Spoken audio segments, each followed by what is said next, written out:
edhe kursi këmbimit përbën një rëndësi të madhe për gjithë qytetarët, sidomos ata që kanë monedha euro apo monedha tjera ndërkombëtare, dhe po nisim në fakt me monedhën europiane, e cila sot blihet me 96.5 lekë dhe shitet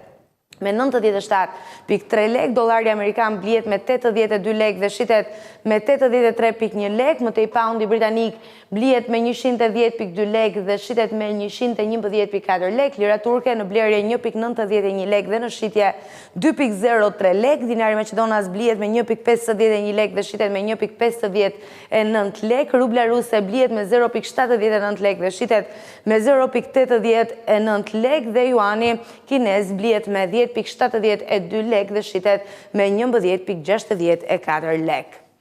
Ky është edhe kursi i këmbimit. Dhe kështu kursi duket sikur na thot mirupafshim për ditën e sotme sa i përket startit, për të na lënë ritakimin sërish ditën e nesërme nga ora 7 deri në orën 9, si gjithmonë për të sjell informacione dhe padyshim një energji që na duhet për pjesën tjetër të mbetur të ditës.